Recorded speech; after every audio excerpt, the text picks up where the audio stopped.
After the appointment with her, I sat thinking over everything she said to me about lowering my standards and compromising my morals to succeed in life, a goalpost for evildoers and barbaric practitioners who couldn't deal with themselves if I ever heard one.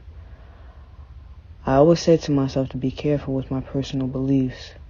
I know how I go about things, others may not, so I never tried to impose my personal beliefs on others, so what they did was an issue for me. This was obviously a community of spiritualists trying to work together to try and manipulate me to some degree. They could never do spell work that would be effective on me, so instead they thought having me work against myself would be more efficient. I love me, though, and I did the internal work. One wanted to look like a powerful, knowledgeable man, and the other a wannabe who was still harvesting energy, both trying to think it was ever a chance for coffee or more readings, when in all reality they were karmics crossing a judge, thoroughly disappointed in the decisions they made in life. Also, I knew one of them for multiple lifetimes, and the other prior to the creation of this construct. You may think it had some weight, but it didn't, ever. After living so long, you realize that sometimes in your missions, there will always be the fallen ones, or just manipulators trying to sway your integrity, and at times you may fall short to even your own vices. Keep pursuing the light. Don't stop, even if offered temporary fulfillment. There are worlds out there waiting for you to explore and to experience. Call it heaven or other dimensions or realms. It's an experience they try and sell your soul to stop you from reaching. It has fallen ones trying to unsuccessfully recreate it here, and have many pissed they will never have a chance to set their eyes on it. Anyway, I wanted to see how this powerless harvester would try and manipulate the truth to fit her needs. So, the night before the second reading, I strategized with myself on multiple timelines. True to her arrogance, she appeared in my spiritual space repeatedly that week. And I forgot to state this, but in our first call, she asked me what I wanted her to call me. I said A, like the letter A. Repeatedly, she called me by my vessel's name in spirit, sounding out every letter, smirking to try and gauge a response, as if I should feel away at not being called my true name's first initial letter. That's typical fallen energy. They are stuck in a cycle and are mad no one acknowledges them from old names humanity has forgotten about. They loathe their current vessels, the names they were given at birth, and of the truth they keep getting reincarnated here, projecting this onto any soul that does not align with their weird beliefs, when you are not bitter, hating, or creating chaos for humanity.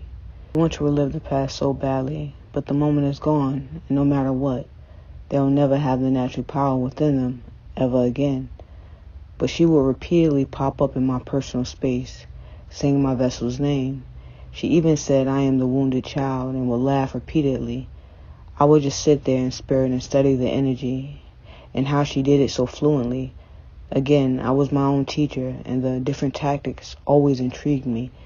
It was like they couldn't use their own powers, so they found ways like rituals, spells, belief, intentions, and pure energy to get results. Recreating some of their skills, though not to its most potent extent, but in a way to directly affect someone, and disillusioning themselves in the process. Didn't matter every time she appeared in my spiritual space to antagonize me. I took a piece of her soul. The soul is woven like a story on a quilt in the universe, and I began to unravel her soul's quilt piece by piece, until there were barely any threads there. Ultimately, she began to show up less. Nonetheless, I went to the reading, and the energy was different to say the least. The room was cold. All the colors seemed to fade away from the pictures. Her aura was not as bright, and she looked drained. No cup of water. Just sit and let's begin. The timing was moving faster, and there was no more offer of coffee dates. She looked as if her energy force was low.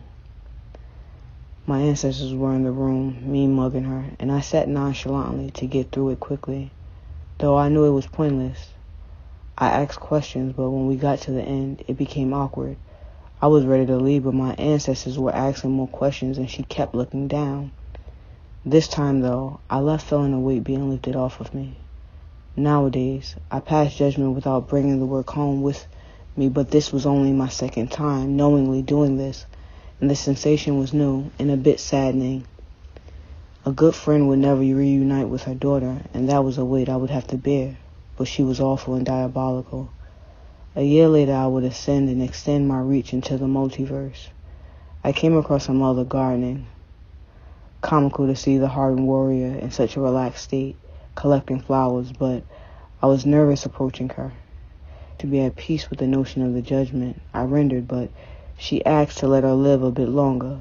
They needed to speak. For a friend, the answer was easy. No. She better hurry up and talk to her spawn of evil. Life was short.